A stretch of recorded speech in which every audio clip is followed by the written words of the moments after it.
Hello and welcome to the channel. On this channel, I talk about studying, working and living in the UK as a foreign national. If you're enjoying topics like that, join the community by subscribing to this YouTube channel. In today's video, I would be sharing with you my tips and tricks of how I transitioned into tech, and I will share 10 tips on how to change careers or how to transition into tech. So before I share with you the 10 tips on how I transition or how you can change careers in general, I would just like to share a bit of my background just to provide more context to the video so that the video would be more cohesive, so that you can understand my background should in case I don't mention it, so that when you're trying to apply these tips and tricks to your transitioning into a new career or transitioning into tech, it won't feel far-fetched or you won't feel as though a piece of the puzzle is missing. Because when I watch some of these videos on social media, at times I feel like a piece of the puzzle is missing because I don't understand the person's background and I don't understand why they did what they did, and I do not understand the point at which they were when they made a transition into tech or into any other career. So that's why I would give you a bit of background about myself so that you can fill in the puzzle as I give you these tips and tricks or as I share with you how I transitioned into tech. This video is the video people who knew I transitioned into tech have been waiting for. I've been promising that I would do like a detailed video of how I transitioned into tech. And finally, here we are. Embrace for impact. This video is going to be a long video, but honestly, it's going to be a very impactful video if you're looking to switch careers or if you're looking to transition into tech. Although I would focus more on how I transitioned into tech, I feel like you can take bits and pieces from this video to transition into any career. So probably you're in tech, you want to transition into healthcare. You can pick one or two things from this video to help you make that transition. But I'll be focusing on my transition into tech and how I did it. So for contest's sake, let me give you guys a bit of background about me so that you can just put the strings together as I create this video or as I share how I transitioned into tech in this video. So I do have a degree. In short, I do have 3 degrees. So I did my first degree in Nigeria, and my first degree was in fine arts, and I specialized in graphics design. After I was done my first degree, I did 1 year of NYSC. Basically, NYSC is a program for Nigerian graduates where they go to serve their father's land. Basically, you serve Nigeria, and I was posted to a museum, so I did my service in a museum. So I have 1 year of work experience working in a museum. After my service year, I moved to the UK to do my master's degree. That's my first master's degree at the University of Chester, and I did that in creative industries management, and that was what I wanted to do. It's actually linked to what I wanted to do at the time, which is I wanted to work in the digital space, marketing sort of thing. That was what I wanted to do, and that fits into it. So when I was done my master's degree at the University of Chester, I moved to Essex. So Essex is very close to London. It borders London basically. And I worked with cake stores there. So I was a cake decorator there when I was done my master's degree. So I was making and decorating cakes there. So basically, decorating and making cakes has always been my side hustle. When I was in the university back in Nigeria, when I was doing my first degree, that's my undergraduate degree, I was baking and decorating cake for sale, for fun. I was just doing that. When I was doing my service year, I had a cake shop where I was literally making and baking cakes and other confectionaries. So decorating and making cake has just been that side thing I used to do. So basically, growing up, my parents will always believe that there are 3 things you can give a child that will make the child set for life. Basically, you have to have like a vocational skill, you have to have like a proper university degree, and then they'll give you your Christian faith. So the vocational skill, they kind of encouraged me to do, and I just picked along the way, was baking and decorating of cakes. So I just thought to make that clear. So you might be wondering where does cake decorating and working as a cake decorator here in the UK fitting into all this these 1 million things I just mentioned, because I know I'm always busy. I'm always getting myself involved with different things. So basically, baking and decorating cake has always been that side thing I do, because I talk about it on this channel, and I talk about tips and tricks on how to get a job as a cake decorator, probably part-time or full-time. But I did it in the UK part-time, but when I was in Nigeria, I did it full-time with whatever I was doing. So yeah, so after my degree at the University of Chester, I moved back to Nigeria. Now in Nigeria, I got a job with an international charity company or charity organization, but then COVID happened and then I was made redundant. So this is now before COVID. I did all of this. Now during COVID, I thought to myself, I wasn't getting any job. Places were shutting down. I was in the creative industry space. And one thing with the creative industry space is that there's a lot of physical contact. At that time, like, the creative industry space has not evolved to what it is now, where you can still get some remote jobs and things like that. So I thought to myself then, a lot of my friends who were working in tech had the opportunity to work from home, even though they had like pay cuts, because obviously most of my friends I talk to, they share things like this with me, and I'm grateful that they trust me with that kind of information and they can confide in me and things like that. So I just, from what my friends were telling me and from what I was seeing around, although people were getting pay cuts, some people were not even getting pay cuts, I realized that they could still keep their job. And one thing they had in common was that they all worked in tech. So it was either they were working a technical role in a non-technological company, or they were working a non-technical role in a technological company. So in one way or the other, they were just in the tech space. And I thought to myself, one day during this COVID, nothing is going to happen. You're probably not going to get a job. Why not learn something? And one thing with me is that I'm always learning. So I decided to come back to the UK to do another master's degree. So I did that at Lancaster University. Now at Lancaster University, I did the course called ITSMOC, MRS ITSMOC. Now they don't have that program anymore. So ITSMOC was just Information Technology Management and Organizational Change. Basically, just talking about how technology affects work. Basically, the relationship between work and technology. That's what it was all about. So I did that course because I felt that course would help me bridge my skill gap and my knowledge gap between business and technology. Remember, although I was in the creative industry space, I did find out for my first degree, and I'd already done creative industries management, which was a mixture of management and creativity. So I just took that my management part, and then I looked for a technological part and mixed them together. So what I left behind was the creative aspect of my educational background and even my experience, because I'd already gotten some experience in the creative industry space, which is that I worked in the museum and I'd already done other side projects related to like the creative industry space. Basically, that was it. So what I was leaving behind was the creative industry part, but I was taking the management part from my master's degrees I did in University of Chester to Lancaster University, and doing the technological part and also doing a broader management part, and just mixing that together. So basically, that was the foundation that got me into that program. That was the management background I had that got me into that program.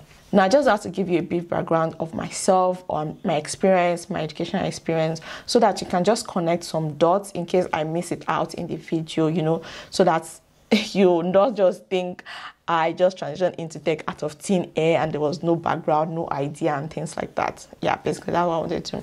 So after the pandemic, I had my son, and I wanted to take 1 year off just to be with my son anyway. Basically, I was out of work for almost 2 years. So the time I did my master's degree, that's my second master's degree, and the time I had my son. So I had my son at the end of my second master's degree here in the UK. And then after that, I waited 1 year for him to just grow, for me to just enjoy being a new mom, and I didn't just want to work. So with that being said, let's get into the video. Please note that transitioning into tech or any career in general can be a challenging yet rewarding journey, and it requires a full-time commitment of time, patience, and dedication. Now, I just had to say this so that when you're in your transitioning journey, you don't feel as though it's taking too long for you to transition and you don't dedicate the time needed to do this, because you need to dedicate time to this. So the first point I will like to highlight when it comes to transitioning into tech or into any career in general is clarity. Now, you need clarity of mind. For me, it was intentional taking time off to just be with my son and to just enjoy being a mom and just being a full-time housewife and a full-time mom, basically. But after that, I needed clarity. So for me, this clarity started when my son was 1 year old. So my son was 1 last year, November. And I already told myself, once my son is 1, I'm going back to the workforce. So for me, when my son turned 1, I started having clarity, and one place where I got this clarity from was in the place of prayer. Now, I'm a Christian and I am a Bible-believing Christian, and one thing with me, when I need clarity, I get my clarity from the place of prayer, praise, and worship.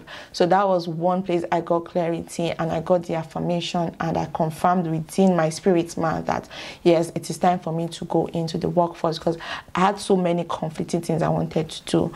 Mind you, if you go to Lancaster University and maybe you find yourself in Lancaster University Management School, you would know that if you're in the management school, they expose you to investment banking, they expose you to consultancy, Big Four, Big Three, and all of that top consultancy, financial world, management world. You get exposed to it naturally. IBM and all of this, they bring people from there to talk to you. They always have their job on our job portals. Like, you just naturally gravitate towards that. So for me, I was thinking I would do maybe tech in the financial industry. That's what I was thinking. That's why I said I needed clarity. So in the place of prayer, I found clarity.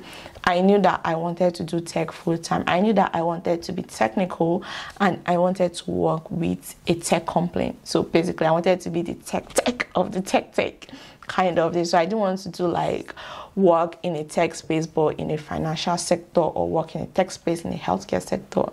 Where I was at that time, where I got clarity, was I wanted to be technical, and I wanted to be technical and work for a tech company. So basically, that was the clarity I had. Now, this clarity now boiled down to my point number 2, which is know your motivation. Now, when you're transitioning into a new career, or you're transitioning into tech in this case, you need to know your motivation. You don't want to transition into tech because that's what is trendy, because there's tech sales. When you go on Instagram, YouTube, TikTok, you see people saying a day in the life of a worker in one top technological firm, and you just be like, oh wow, they have nice space, they have this, they have that. The work is good there and things like that. I mean, you don't want that to be your motivation, because trust me, trends come and then they go. So you want to identify your reason. You want to really know what is driving you to make that career change, or what is driving you to transition into tech. Now, in identifying your reason, you want to ask the question, how do I add value to the tech industry? Not how do I break into tech? That's where people get this misconception, because you want to know what value do you add, what problem will you be solving in the tech industry. You can break into something, but why do you want to break into that thing? Do you get what I mean? Now, my motivation was that I wanted to go to work every day happy and excited. I wanted to wake up in the morning, I'm like, yeah, it's work day, not yeah, it's work day. No, I wanted to go to work happy every day. Probably it won't be every day, but at least 70% of the time, I want to wake up and then I know I'm happy to go to work. I also wanted a job where I could leverage my expertise and my educational background to contribute significantly to a reputable company by solving business problems with technical solutions, because like I said, in the place of clarity, I realized that's what I wanted to do. I wanted to have technical skills to work in a technological company. So I already knew that was what I wanted to do from a place of clarity. So that was one of my motivations. I also wanted a job that I was proud of, and honest job that I would be pleased to talk about it with my friends, my family, my church member, the people around me, and my social media community here on YouTube and on Instagram. You know, one thing with me, when I am doing something or when I like to do something, I like to talk about it. I think this is common with people.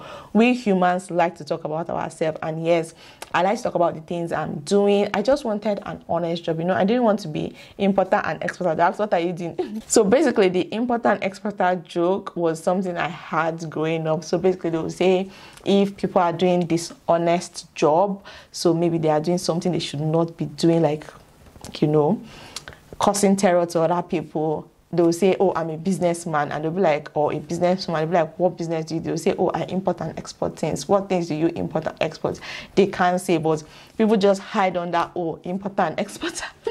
So basically, so I knew I wanted to do a job that I would consider an honest job, a job that wasn't hurting anybody, but enhancing human life, enhancing the way companies do businesses, that helps people in general, not a job where I would not be proud to talk about.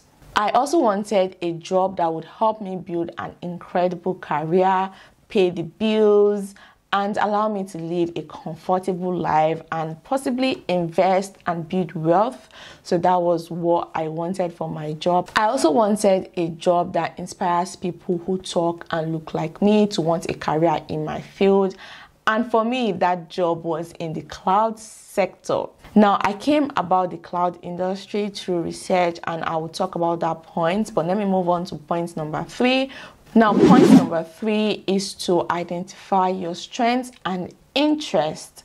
Now, before you start your transition, it is essential to identify your strengths and interests in the tech industry. Now, identifying your strengths and interests will help you narrow your career options and focus on areas that aligns with your skills and interests. Now, I came about the cloud industry when I was also trying to figure out my interest and my strength. Now, remember I said I'd done a Master's of Research degree at Lancaster University. And then my Master's degree literally has to do with how tech solve business problems, or how tech impacts the way a company does business. Basically, the relationship between work and technology.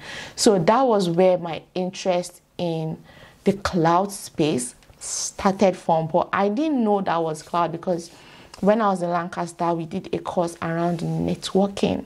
And networking, data storage, management, cleaning, visualization also happens in the cloud.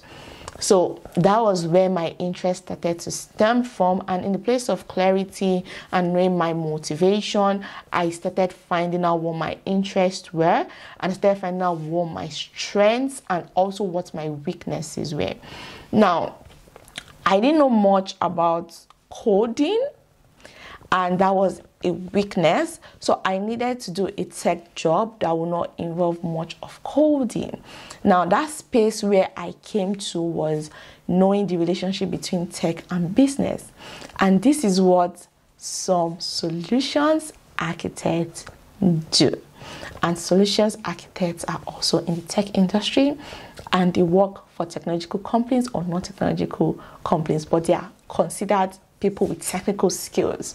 Now, a solutions architect basically would figure out how a technology works, the advantages, disadvantages of that technology, and how it can help businesses. So basically, that's what solutions architects kind of do. This is just a surface level definition of what solutions architects do, but that's what they kind of do. And there are other people that deals with something like this, which I will not even go to in this because it will be long. So in finding out how can I be a solutions architect, because I was interested in that role, and I found out that I had some strength in that role, because one thing with solutions architect is they are detailed oriented, and I am a very detailed person. Trust me, I'm a very detailed person. So basically, I found out that to be a solutions architect, you need years of experience in different roles. And one role that can easily get you to a solutions architect position is being like a cloud engineer. As you can see, the way I chose the career I wanted in tech is beginning to build up. So becoming a cloud engineer is actually easy, because you can literally be a cloud engineer by getting the skills you need to become a cloud engineer. But you can't be a solutions architect just like that from thin air. You need experience in the industry.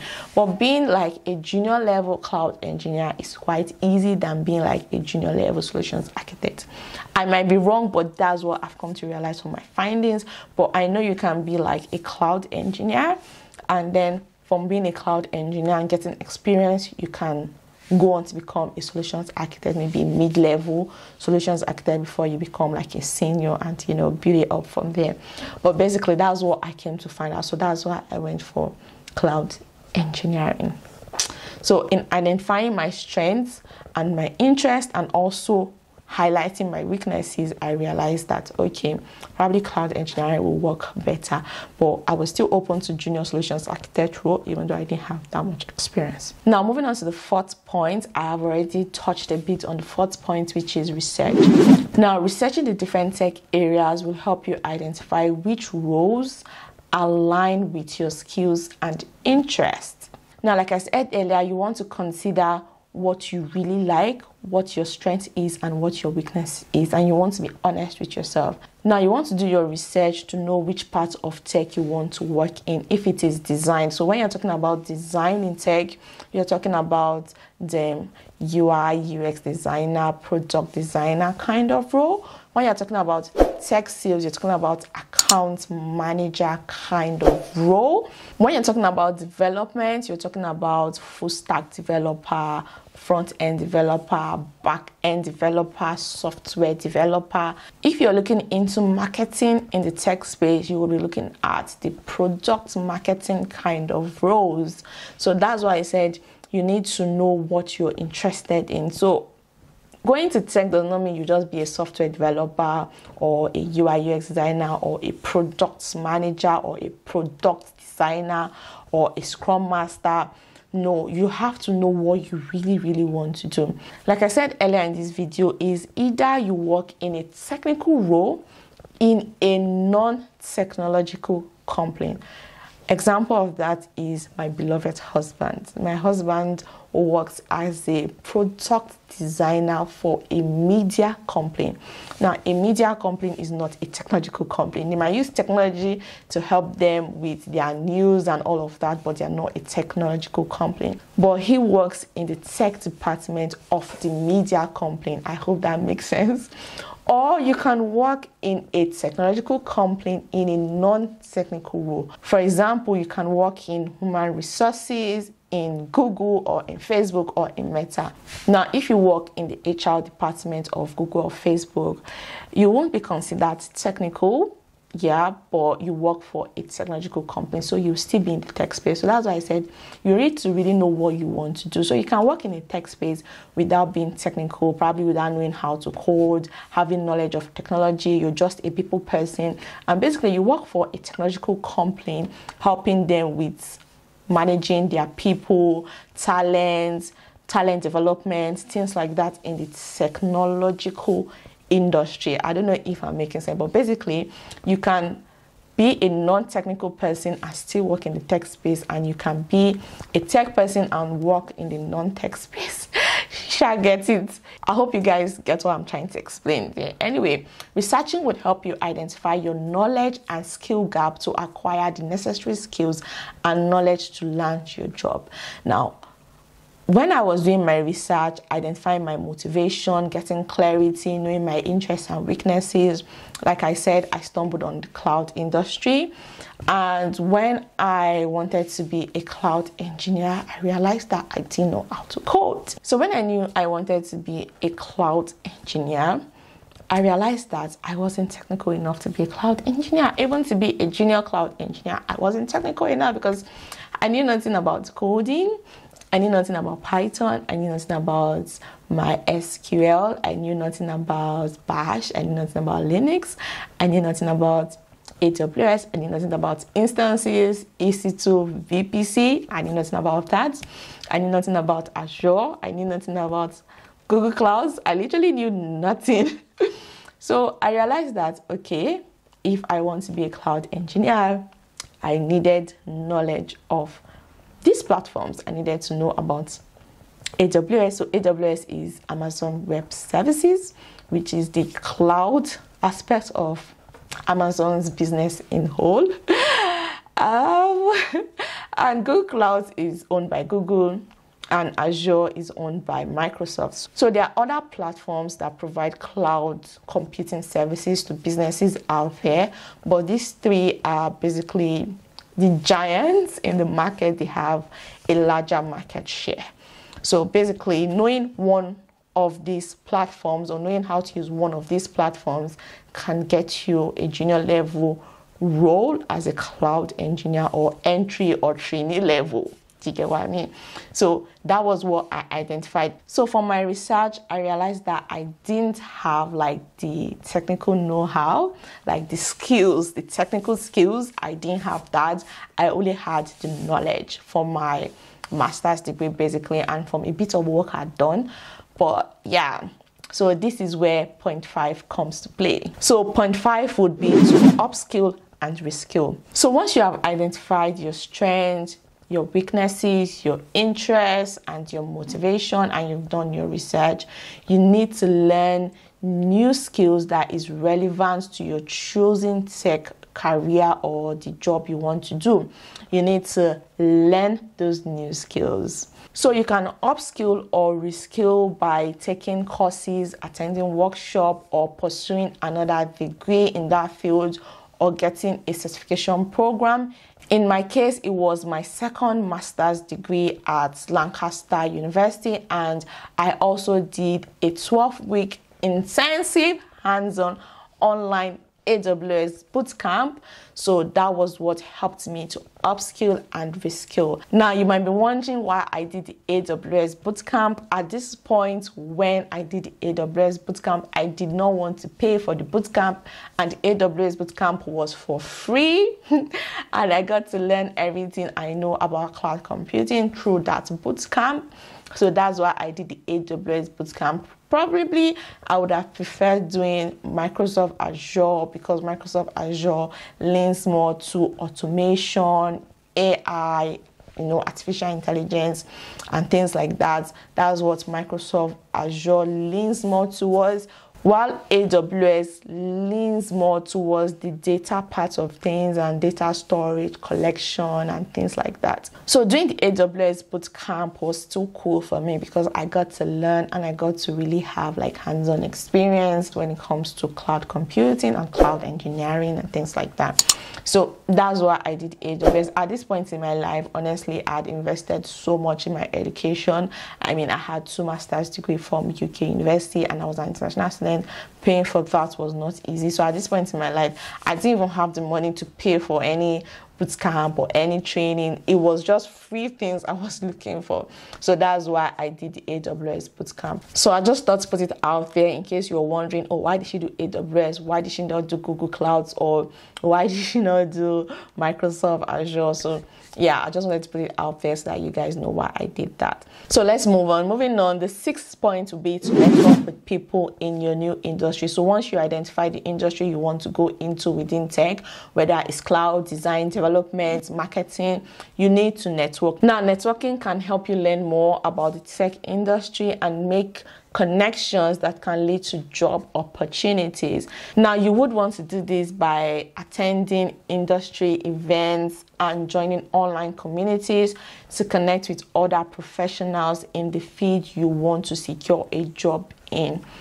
Now, for me, one of the ways I did my networking within the cloud industry was to attend events by AWS. So there was one I attended, which was an AWS event in collaboration with Vodafone. That was one of the seminars, or will I say events, I attended, and that was in Media City in Salford, here in Greater Manchester. So yeah, I attended that, and I made sure any events we get invited to in my bootcamp program, I try to go just to network with people and get idea of what the industry is like. Now, let me put this disclaimer out there. Going for an event does not mean you get a job on the spot in the event, but it just means you get more understanding of how the profession is, or how people in the profession is, or what the profession is in general. Because trust me, you might think you know everything about the profession you want to go into. Trust me, you've not even scratched the surface, because you're not working in that profession yet, so you do not know what to expect. But going for these events would start to give you an idea of what to expect, start to network with people, start, putting your name out there, putting your names in people's lips, when there's a job, at least they can reach out to you and say, oh, we have this opening in my company, you can apply, give you referral. One thing I've come to realize in my transitioning process and in securing a job after I transition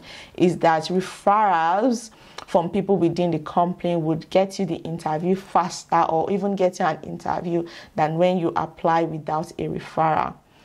I might be wrong, but that's one thing I came to notice. Another way I did my networking was through LinkedIn. Now, LinkedIn is an excellent way to network with professionals and search for jobs. Now, all my corporate jobs I've gotten them from LinkedIn. My current job, I got it on LinkedIn. So you want to ensure that you optimize your LinkedIn profile. Ensure to optimize your LinkedIn profile. You can pay a professional to do that for you, or you can do that by yourself by reading articles and watching videos online on how to optimize your LinkedIn profile if you don't have the funds to pay people to do that for you, because I know there are professionals who do that for you. And having an optimized LinkedIn profile would help you secure a job faster, in my opinion, and it also help you network, and it help you be taken seriously by recruiters and by people in the field in general.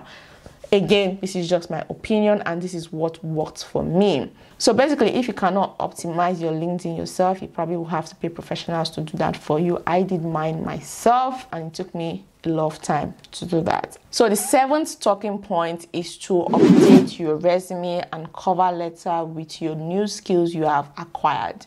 So after you've identified your knowledge gap and your skill gap, and then you've upskilled and reskilled, obviously you want to update your CV and your cover letter with it. So you want to tailor your resume and your cover letter to highlight the skills and the experience that make you a good fit for your newly chosen job that would help you build a career in tech.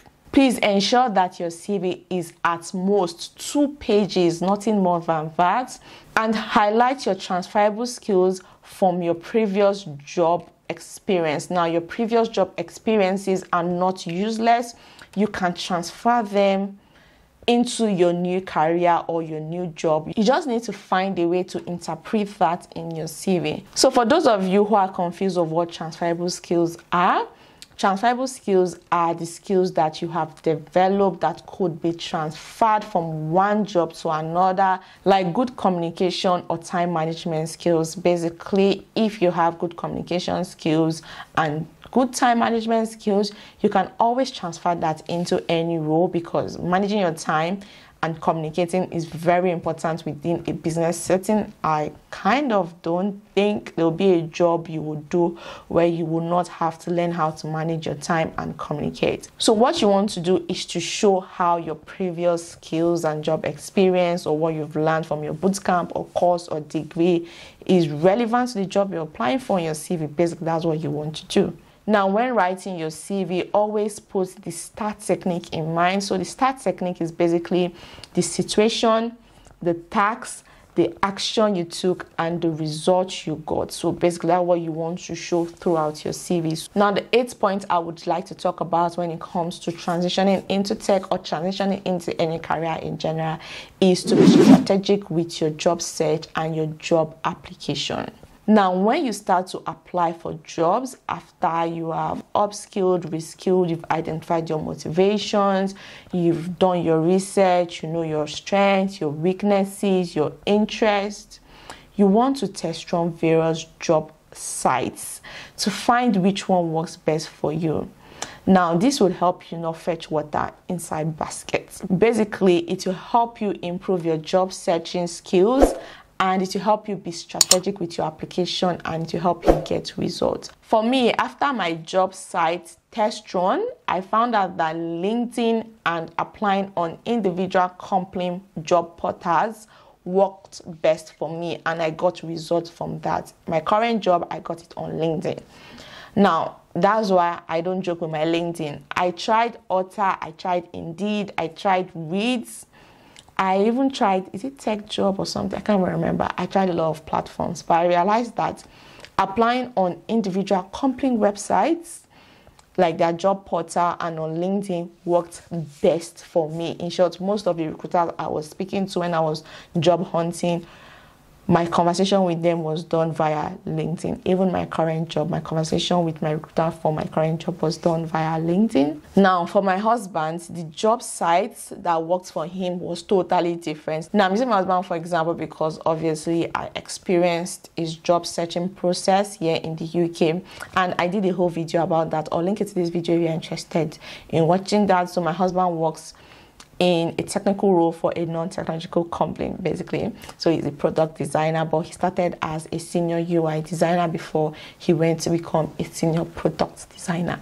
Now, when he was searching for a job in the UK, when he just relocated to the UK from Nigeria, he tried LinkedIn. He hated it. LinkedIn did not work for him. He's not a LinkedIn person. He got his job on Indeed. So he applied on Indeed, and I think Indeed led him to the company's website. But I know it was Indeed that started the whole conversation on his current job right now. And he got a lot of interviews from Otta. He was speaking to a lot of tech startups on Otta. So Otta and Indeed was what worked for him. LinkedIn was a no-no. Reads was a no-no. Any other one was a no-no. But Indeed and Otta was his go-to. It's still his go-to now. So Indeed and Otta. And my go-to is LinkedIn and individual company portals. So you need to know what works for you so you can be strategic and you don't fetch water inside basket and just applying everywhere and you don't know what works for you. So you just need to know what job site works best for your job search. So you just need to know what job sites work best for you for your job search and job application. Now, if you're a LinkedIn person like me, or if you want to try LinkedIn, I would say you should pay for the premium version of LinkedIn because it gives you applicant insights, it boosts your profile visibility, which would help you get hired faster, and you also get unlimited access of LinkedIn learning. That's if you subscribe for LinkedIn Premium. Now, for me, I did LinkedIn Premium. The first month was for free and I paid for 2 more months. So I used LinkedIn Premium for 3 months. So basically, and once you do the first month and you want to cancel, LinkedIn will tell you, okay, they'll give you the next 2 months half the price or something. So yeah. So before subscribing to LinkedIn Premium, I would say you should do the free version for 1 month. Then if you see it's something you like, if LinkedIn is your go-to platform to apply for jobs and to search for jobs, then you can subscribe for the premium version of LinkedIn. And when you're done getting your job, or when you're done job searching and job hunting and you've gotten your job, you can unsubscribe from it if you don't want it. But I would say it helps you get the job faster, because the more interview you get, the more interview you do, the better or the higher your chances of getting the job fast, because then you've done a lot of interviews and then, you know, getting so many rejections, getting so many yeses, and, you know, it just helps you do things faster. And I think this point will bring me to my 9th point, which is applying aggressively. But yeah, still on LinkedIn Premium. Now, the applicant insight, basically, it just gives you an insight of your tier, what tier you are amongst everyone that have applied for that job as you. Now, when LinkedIn starts to tell me I'm like 60%, I actually don't apply for the job. But when LinkedIn starts to tell me I'm like top 10%, I apply for that job. Top 50, 40, 30, 20, 10%, 5%, I apply for that job. Anything below 60, I don't apply for a job, because obviously I don't probably stand the chance of getting that job. So why sit down and put an application for the job? Basically, that's my thinking now. When I started applying for jobs on LinkedIn, once I read the job description and I have, let's say, 40% of what is required for the job, I apply for the job. Trust me, you don't need to have all the requirements listed on the job to apply for the job. As long as you can do 40 to 50% of what is on the job requirements, apply for that job. And as long as LinkedIn Premium is telling you you are top 10, 20, 30, 40, 50, 60, apply for a job. Anything below 60, you honestly do not probably stand a chance to apply for that job. So that's why I say LinkedIn Premium was useful for me, because it helped me not to get so many unfortunately, even though I got a lot of unfortunately. So let's move on to the 9th point. The 9th thing you want to do when transitioning into tech or transitioning into any career is to apply aggressively. Now, I've come across people who were job hunting during my job hunting process, and they used to say that, oh, if you apply for like 40 jobs, you get like maybe 4 callbacks and maybe 1 offer. Or if you apply for, let's say, 100 jobs, you will literally get 10% interview, like callbacks, and maybe you get like maybe 2-3 offers from that 10 interviews. So basically, you need to apply for a lot of jobs. As I said, you need to be strategic about it. That's why you need to test run the job sites that work for you, so you can be strategic about your application and know where you are in the level of application. Remember that you're not the only one transitioning into that career.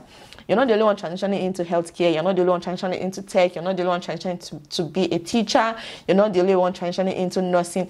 A lot of people are also transitioning like you. So you need to be strategic. Anyway, still on the 9th point, which is apply aggressively. Now, once you have gained your necessary skills and experience and you've tailored your CV, you want to apply aggressively to jobs in your choosing tech field. Now, the more you apply for jobs, the higher your chances of securing an interview and getting a job. Apply for at least 2 jobs daily until you get your job offer. That's what I did. Anyway, LinkedIn easy to apply helped me too, because once I had optimized my LinkedIn profile, uploaded my CV, once it's easy to apply, I just boom, 2-5 minutes, I'm done. So that also helps me apply fast. As I say, you want to optimize your LinkedIn profile so that your easy apply will be easy apply that is logical, that has sense, so that your application will still be strong even with LinkedIn easy apply. LinkedIn is a different ball game on its own. You need to know how to use LinkedIn properly to work for you. Anyway, you want to be strategic with your job application. Considering that you are a newbie without much technical experience, you want to apply for junior level roles, entry level roles, or trainee roles. You want to apply for jobs where you would be trained on the job or where you would get the opportunity to learn on the job. You want to avoid applying to roles like mid-level, senior level, lead level, or principal level. Don't apply for those kind of roles. Just apply for roles within your brackets. I mean, you must have had maybe 10 years of experience in your previous career and you want to transition into another career. Does not still mean you can be a principal in that your career, or you can be a lead or a senior. Maybe you were an accountant, and let's say you were a principal accountant, does not mean you can be a senior solutions architect. No, it doesn't mean. Remember, you're still learning. Even though you can bring transferable skills to your new role or to your new career field, does not mean you can start from the top. You need to start from the bottom and work your way up. Yeah. So you just want to apply for roles where you have the opportunity of learning, where the entry level criteria will not be too high. Because when you start applying for senior roles, lead roles, principal roles, your chances of getting higher is slim, because you need to remember that, especially for those in the tech industry, there's a lot of layoffs.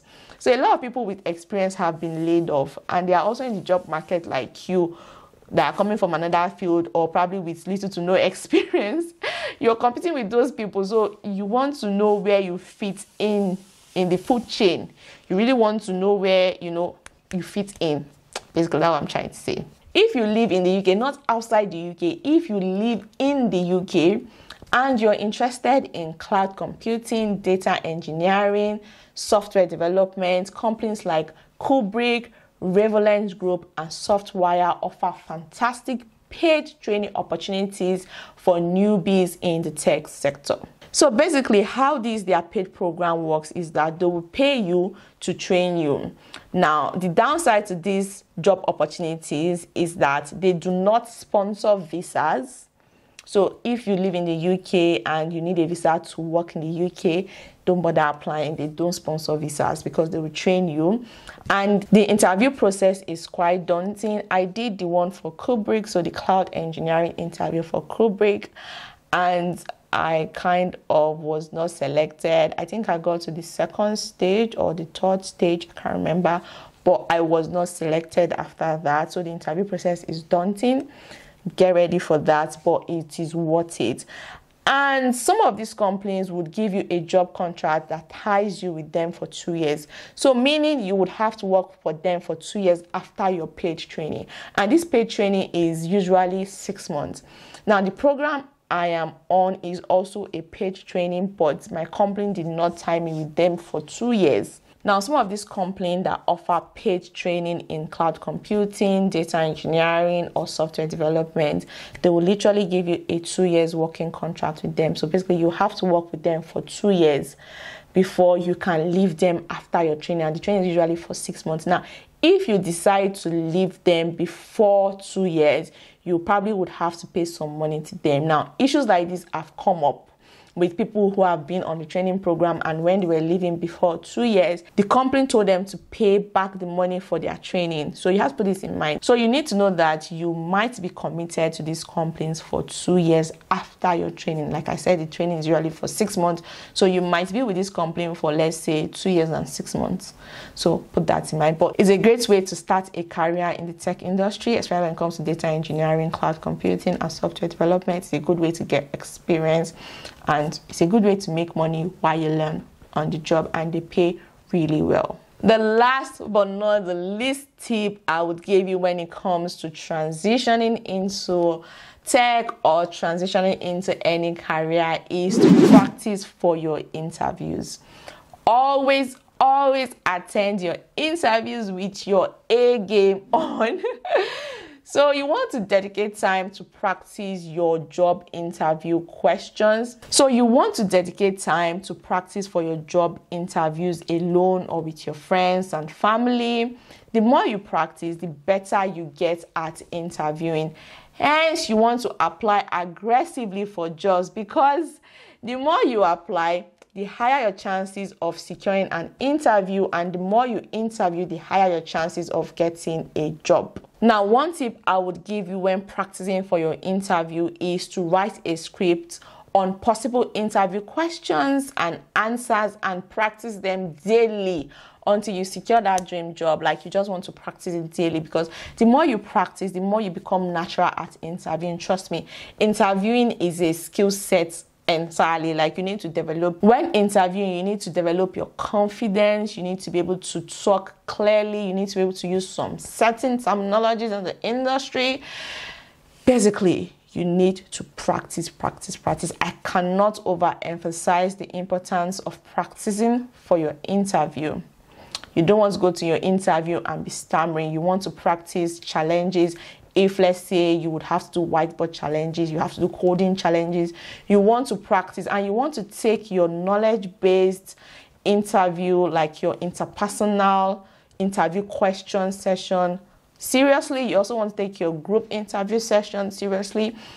I will do a video on how I aced my interview for my current job I'm doing. So my current job, I did 2 interviews, a phone call interview and a group interview, where there were a whole lot of us that applied, and they only picked 13 of us for that program. We were almost 400 people that applied for that program, and at the end of the day, they only picked 13. It's quite competitive. Like I said, a lot of people are trying to transition to, the only one transitioning, so the market is quite competitive. In conclusion, remember that transitioning into a new career or transitioning into tech takes time and effort, especially if you want to transition into tech and you want to work in a technical role in a technological company. You want to be the tech. It's actually challenging, but trust me, it's rewarding and it's an exciting field to work in. Right now that I work for a tech company, I am enjoying the hybrid working situation that is going on. So basically, how my hybrid work works is that I work 3 days from my house, and then I go in 2 days to the office to network and just to work from the office. So basically, that's how it works. I'm enjoying that.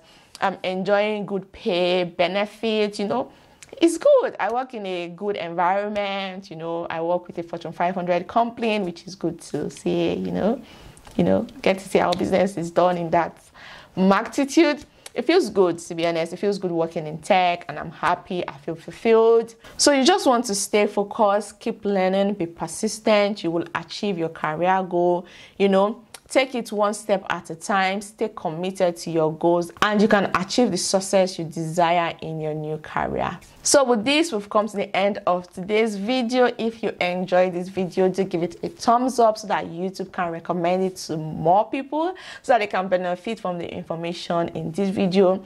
If you know someone who is transitioning into tech, you can share this video with them so that they can benefit from the information in this video too. Bye for now, and thanks for watching.